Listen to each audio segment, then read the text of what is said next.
This seating area is reserved for paying customers only, the desk clerk declared, her tone cutting through the air with unmistakable contempt. Harold, age 75, and a former military communications specialist, remained seated quietly in his corner chair, still hoping someone, anyone, might notice his presence. Nobody bothered. They swept past him as though he were invisible, rendered transparent by his advanced years and humble attire. Then, 40 minutes into his vigil, the entrance doors burst open and a recognizable voice boomed across the sales floor like rolling thunder. If this story stirred your emotions, share your thoughts about honoring our overlooked veterans. Harold, 75, had dedicated years to the Army Communications Division during Vietnam, ensuring vital transmissions reached their destinations when soldiers' lives depended on crystal-clear connections. Following his military discharge, he maintained a quiet existence in a modest dwelling at the town's outskirts, repairing electronic equipment in his workshop and donating time 3 days weekly at the Veterans Center, guiding younger service members through the complex bureaucracy of earned benefits. On a bright autumn morning, his friend Robert offered transportation to the automotive dealership.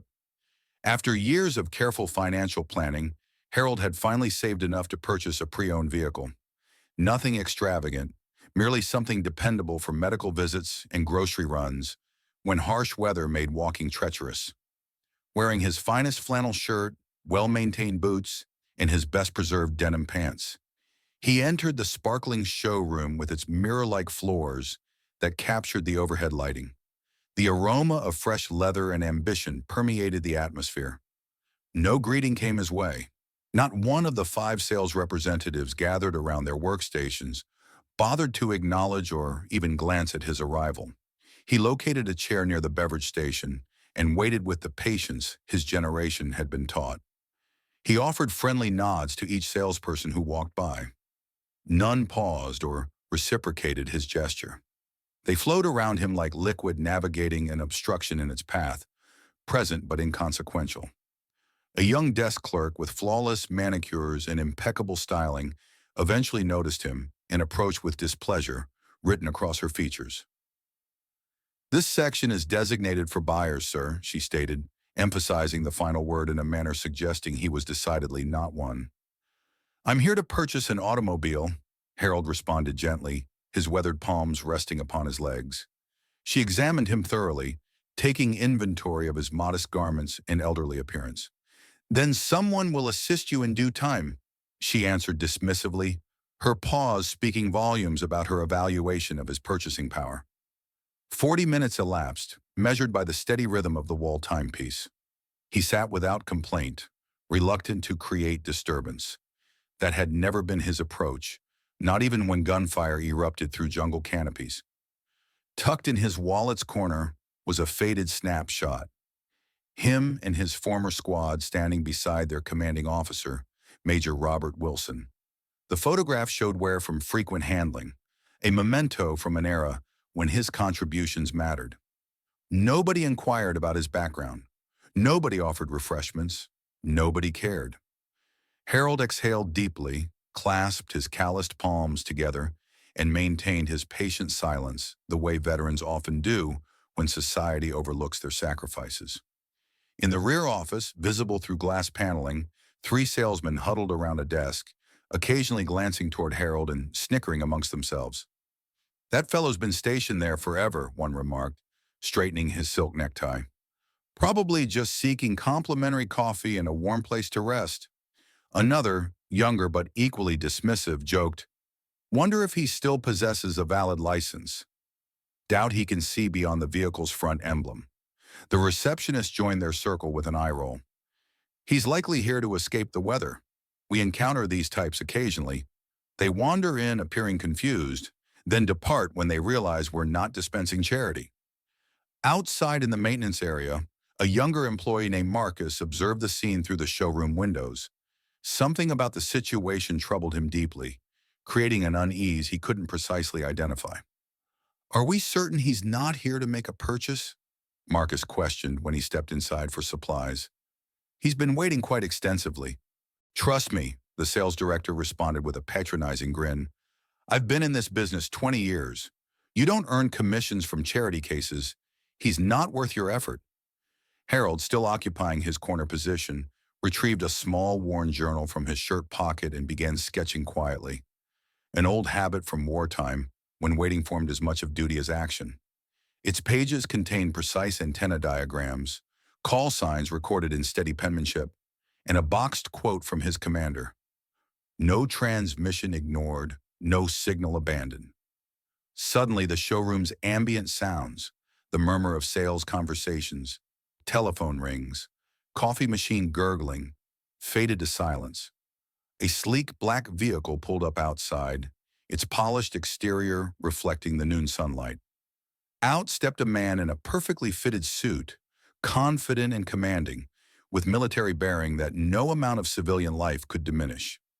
Major Robert Wilson, now a retired colonel and prosperous entrepreneur whose corporation provided communication systems to half the Atlantic coast, entered with his presence immediately dominating the space. He surveyed the faces before him until his attention fixed on Harold. "Sergeant Harold Mitchell," he thundered, his voice carrying the authority of someone accustomed to immediate attention. Heads pivoted, salespeople froze mid-conversation, the receptionist's fingers suspended over her keyboard. "You're a difficult man to locate," Wilson declared, striding across the floor and embracing Harold like family. The receptionist stammered. You're acquainted with him?" Wilson turned, his expression hardening. "Acquainted? This individual saved my existence twice. Once with his radio when our position faced certain overrun, and once by carrying me half a mile with shrapnel in his shoulder." The manager stepped forward, suddenly attentive. "Sir, we had no knowledge that—" "That," Wilson interrupted sharply, "is exactly the issue. If you've witnessed someone misjudged by appearances, comment respect below." Colonel Wilson faced the general manager, who had emerged from his office at the disturbance. "Is this how you treat veterans?" he inquired, his voice quiet but carrying an edge sharp enough to slice steel. "We weren't aware he was military," the manager mumbled, adjusting his tie nervously. "But you didn't inquire either, did you?" Wilson replied, his gaze steady. "You saw an elderly man in simple clothing and decided his story wasn't worth discovering." The showroom remained quiet, the atmosphere heavy with collective shame and sudden realization that they had severely misjudged the circumstances. Wilson pulled out his device and made one call, speaking in crisp, efficient phrases that everyone strained to hear but couldn't quite catch. 15 minutes later, while Harold and Wilson reconnected over coffee that the receptionist had hurriedly provided, two men in expensive suits entered. They carried leather briefcases and spoke briefly but intensely with the general manager, whose complexion gradually paled as the conversation progressed. When they finished, Wilson stood and addressed the now assembled staff. "For those wondering what just occurred, I've acquired a controlling interest in this establishment," he announced. "Effective immediately, I'm the primary proprietor." The staff gasped collectively. The sales manager's coffee cup slipped from his grasp, shattering on the floor, the sound punctuating the shock filling the room. "First priority," Wilson continued, his voice maintaining the same authority it possessed in combat zones. "Harold receives any vehicle on this lot. No financing, no documentation. It's the minimum we can do for someone who kept countless soldiers alive through his communication expertise." He paused, allowing the words to resonate. "Second, everyone here receives retraining in treating customers, all customers, with dignity and respect, or they find employment elsewhere, starting immediately." He turned to Harold, his tone softening. "Choose your vehicle, Sergeant. Whatever appeals to you." Harold blinked, clearly uncomfortable with the attention. "I just came for something dependable for my appointments. Nothing elaborate." "Then you'll receive the most reliable vehicle on this lot," Wilson replied. "That's an order, Sergeant." Marcus, the young employee who had questioned his colleagues earlier, stepped forward from the crowd. "Sir, if it's acceptable to everyone, I'd be honored to help Mr. Mitchell find exactly what he needs." Harold's weathered face creased into a smile.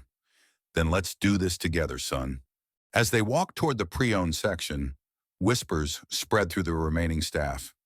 By evening, the story had escaped the dealership's confines. Veteran ignored at dealership. Former commander returns and purchases the business. Veterans organizations reshared it. Military family pages distributed it. The story gained national attention, resonating with a collective understanding that some debts can never be fully repaid, but must always be acknowledged. That evening, as sunset approached, Wilson and Harold stood outside the lot, watching workers install new signage above the entrance. Mitchell and Wilson Motors, built on brotherhood. Never imagined I'd be in commerce, Harold said quietly. Neither did I, Wilson replied. But some partnerships are forged for eternity. The following morning, Harold returned to the dealership driving a brand new truck with a subtle American flag decal on the rear window. He parked in the identical spot where he'd been dropped off the previous day, walked through the same entrance. But this time, every employee stood and greeted him with genuine respect. Marcus approached with a steaming cup. "Cream and 1 sugar, correct? I inquired about your coffee preferences."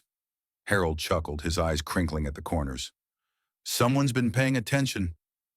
The receptionist, now reassigned as a trainee in customer relations, nodded silently from her new desk, her expression mixing embarrassment with newfound understanding. At day's end, as Harold prepared to depart, he passed a group of customers. One young man in a faded military jacket stopped him. "Sir, I saw the story online. Thank you for everything you did then and yesterday." Harold simply nodded, his hand briefly touching the younger veteran's shoulder. "No transmission ignored," he said softly. That phrase later appeared on the wall behind the reception desk in the bold bronze lettering that caught the morning light.